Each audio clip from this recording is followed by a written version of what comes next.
pacientes, bienvenidos a este podcast de Pulmón Crítico. Hoy es el día en que te invito a una cita muy especial. Vamos a hablar de un mal que afecta a una gran cantidad de pacientes respiratorios. Vamos a hablar de tabaquismo, pero no como un problema esencialmente el tabaquismo, sino cómo solucionar la problemática, cómo se puede lograr vencer al tabaco, al vapeo y a diferentes condiciones que son la producción de muchas de las enfermedades respiratorias en los pacientes que veo aquí en mi consultorio. Para eso necesitamos una experta. No puede ser una persona que ocasionalmente tiene relación con el tabaco, sino alguien que lidere, que dirija una clínica antitabaco. Para eso hemos invitado a Lucía Silva.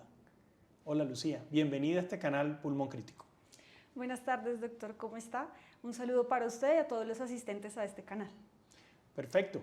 Vamos a hablar de lucha contra el tabaquismo. Tú manejas una clínica antitabaco, pero antes pongámonos un poquito en contexto. ¿La adicción al tabaco en el mundo ha aumentado o ha disminuido?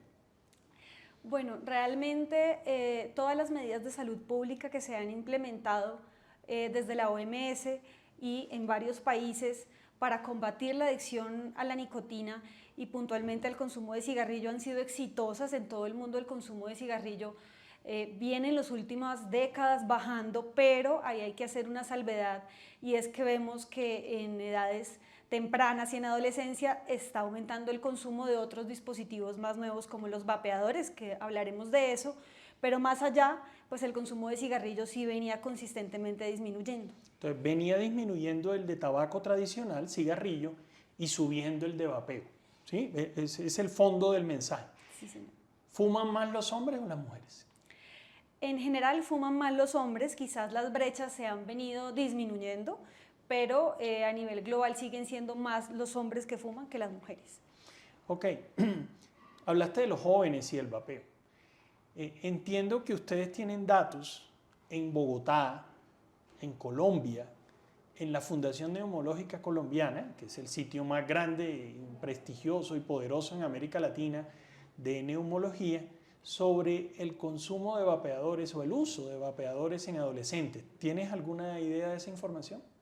Sí, antes quisiera citar, en 2022 se hizo una encuesta nacional en colegios en bachillerato y se ve que el 11% de los estudiantes de bachillerato en el último mes había consumido alguno de estos dispositivos. Entonces hay macrodatos y tenemos datos de un programa muy bonito que hacemos de prevención de vapeo en colegios, en que se hacen encuestas a los estudiantes que asisten, y pues hemos visto cifras incluso mayores, 20, 30% o más en los grados más altos, pero las cifras oficiales nacionales hasta 2022 puede ser 11% en el último mes. 11% es enorme. O sea, si tú tienes tu hijo en el colegio y sabes que de 10 niños uno está vapeando, y que probablemente por los colores tan llamativos de los vapeadores, por los dispositivos, ya van a entrar en el consumo de nicotina tan pronto, es realmente preocupante. Muy preocupante. Un tema que la industria tabacalera promueve, es decir, que quieren que se acabe el consumo de tabaco. Entonces, parece raro. O sea, si yo soy el que vende cigarrillo y digo, es que quiero que se acabe este negocio, es porque lo estoy reemplazando por otro. ¿Es el vapeo más rentable que el tabaco? Pues yo creo que la industria se adapta. Se adapta porque, como decíamos, estas medidas de salud pública, de conocimiento, de educación a la comunidad habían tenido éxito y ellos se están como reinventando el negocio, ¿no? Y quisiera aprovechar para decir que existen en muchos consumos de sustancias alternativas que se denominan mitigación de riesgo, que han sido solicitadas por los mismos usuarios. Digamos que la comunidad les pide dejar de consumir y los usuarios a veces han pedido no dejen de prestarme servicios de salud solo porque sigo consumiendo. Eso es la mitigación del riesgo. Pero estos dispositivos no cumplen con los criterios de mitigación del riesgo. ¿Por qué? Porque primero, cuando se pasa de cigarrillo convencional a vapeo, la gran mayoría de personas terminan consumiendo ambas cosas, realmente no hacen un reemplazo. Segundo, nada evita que el consumo incluso aumente. Hay personas que hacen el cambio de uno a otro y la cantidad de nicotina que con el tiempo consumen es cada vez mayor. Entonces realmente no se está disminuyendo la adicción. Y lo tercero es que no son seguros, que hablaremos un poco más, y la idea es que una estrategia de mitigación de riesgo pues realmente prevenga las consecuencias de salud a largo plazo y no está demostrado para ninguno de estos dispositivos. Pero a ver, una cosa que se promueve también es un dispositivo llamado IQOS y se dice, no, pero es que este no quema, sino que este calienta y el calentar produce ausencia de daño y por eso va a proteger a los pacientes de más daño. ¿Cómo ves ese tema del IQOS y el calentamiento? Pues realmente lo que hay son estudios que miden el humo del cigarrillo, el contenido principal del humo y muchos compuestos nocivos o potencialmente nocivos del cigarrillo convencional siguen estando en menores cantidades, pero también se han encontrado otros compuestos nocivos que no tenía el cigarrillo convencional. Entonces, ¿eso cómo se traslada en mayor seguridad? No es claro, no tenemos ninguna confianza de eso. De hecho, la FDA les dio una aprobación entre comillas de riesgo modificado, pero ellos aclaraban, riesgo modificado porque está disminuyendo la exposición, pero no nos han demostrado que disminuyan el riesgo, que en últimas es lo que debería importarle a los usuarios. Entremos en la clínica antitabaco, en tu lucha y en tu liderazgo para lograr reducir el consumo de cigarrillo y vapeo. Ahora hablemos de todos unidos. ¿Cuáles son los aspectos en los cuales tú trabajas en los pacientes? Porque uno ve que dejar de fumar es difícil y uno, bueno, hay una recomendación importante para los médicos, la que a veces algunos médicos ven en el canal, y es que decirle al paciente, mire, fumar es malo, deje de fumar, ayuda, poquito, pero ayuda. Entonces hay que persistir en eso. Pero tú no te dedicas solo a decir, deje de fumar y el cigarrillo es malo. ¿Qué más haces? Bueno, entonces la idea es que para dejar de fumar hay cosas que pueden aumentar la probabilidad de que una persona sea exitosa siempre que quiera y esté dispuesta a dar ese paso. Lo primero es que los medicamentos duplican la probabilidad de que una persona deje de fumar, eso está estudiado. Y lo segundo es que la terapia cognitivo-conductual hecha por un terapeuta experto, entrenado, que la mayoría de veces son psicólogos o psicólogas, pues también duplica esa probabilidad y lo más recomendado es combinar ambas estrategias, porque finalmente hay un grado de adicción física a la sustancia que los medicamentos pueden ayudar con esto, pero también hay un grado de costumbres, de conductas que a veces pasan desapercibidas en el día a día, pero que nos dominan y para poder combatir algo que está tan metido en el día a día, pues se requiere un análisis profundo de esas conductas y eso es lo que hace la terapia cognitivo-conductual. Algo así como después que yo almuerzo, me tomo un tinto. Y si me tomo un tinto, me da ganas de fumar. O sea, cortar esos estímulos que son los que te llevan al proceso de adicción al tabaco. Eso se trabaja con terapia cognitiva conductual. Exacto. Básicamente hay que hacer un análisis de situaciones que se asocian al consumo de cigarrillo y crear de forma anticipada planes para modificarlos. Hay varias estrategias, quizá con las más fuertes lo más efectivo al principio sea la evitación, si es una situación, un gatillante muy fuerte, pero pueden haber otras como la sustitución o la distracción en ciertos contextos que puede ser muy útiles y es parte del proceso y de la evolución de los pacientes. Pero los medicamentos siempre tienen que estar presentes. No siempre, pero lo recomendable es que siempre que no haya una contraindicación, se le ofrezca al paciente y si el paciente desea, pues que los consuma, son medicamentos realmente seguros, a pesar de lo que a veces nos pueden hacer creer, son medicamentos seguros, lo que no es seguro es consumir nicotina y todos los productos derivados del consumo del cigarrillo y los vapeadores. Entonces, siempre lo ideal es que se debieran ofrecer y ojalá estuvieran cubiertos en los programas de salud. No siempre sucede, no siempre están disponibles, pero siempre y cuando el paciente lo desee y acepte, pues está indicado. ¿Tú utilizas un solo medicamento, dos medicamentos? ¿Las combinaciones son más exitosas que un solo fármaco?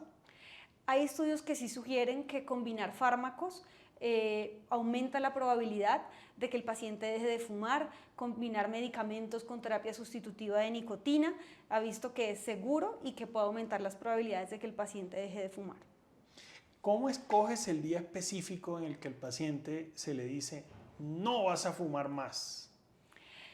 Pues esa escogencia viene más del paciente, del usuario, ¿sí? La recomendación es que hay unos tratamientos farmacológicos que para que hagan su efecto máximo deberían haberlos empezado por lo menos 2 semanas antes de ese día, y la terapia sustitutiva de nicotina sí se inicia al tiempo que se deja de fumar o puede iniciarse de pronto 1 o 2 días antes. Entonces depende un poco más de todos los temas de análisis situacional y que el paciente realmente lo vea como un momento inequívoco, no ambiguo, de un antes y un después. Depende más del paciente. Sí. Algunos de mis pacientes, cuando llegan a la consulta, me dicen, a mí me trajeron. Yo no quería venir, pero yo entiendo que el cigarrillo es malo, pero a mí me trajeron. Esos pacientes logran dejar de fumar más o menos que los otros que vienen por su propia voluntad. Menos, porque es que el primer paso aquí es querer, ¿no? El modificar conductas, todos somos seres autónomos y pues nadie puede decidir por nosotros. Finalmente en las adicciones la parte que pone el paciente es muy importante. Pero ¿qué se puede hacer con estas personas? Muchas veces se puede avanzar en educación porque hay percepciones erróneas sobre la seguridad, sobre los riesgos en salud.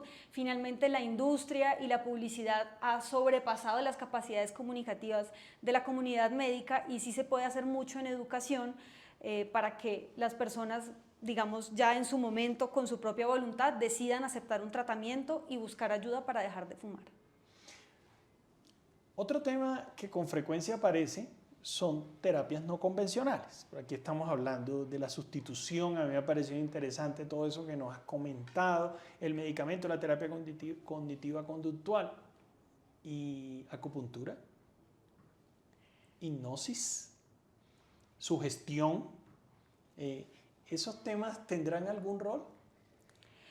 Quizás lo tengan en ciertos casos. No conozco personalmente la evidencia de esto y qué tanto impacto puedan tener, siempre y cuando sean terapias seguras, ¿sí? La acupuntura, pues como rompe la barrera cutánea, pues ahí podría tener mis dudas, pero hay muchas cosas que los pacientes pueden hacer y siempre y cuando sean seguras en el tema de cambio de conducta, pues pudiesen ser complementarias, pero la recomendación sería no dejar de lado las estrategias terapéuticas que de forma consistente han demostrado que ayudan. Ok, los grupos multidisciplinarios e interdisciplinarios, ¿son útiles? O sea, que el paciente sea abordado por varios profesionales. Sin duda, sobre todo porque aquí vemos que los dos pilares son algo que le compete un poco más a psicología y que le compete un poco más a los médicos, y que estén en un trabajo, digamos, interrelacionado, pues ayuda a que el paciente pueda avanzar. Incluso en unos casos se puede requerir de otros profesionales. Hay mucha correlación con el consumo de otras sustancias que pueden ser más complicadas de manejar.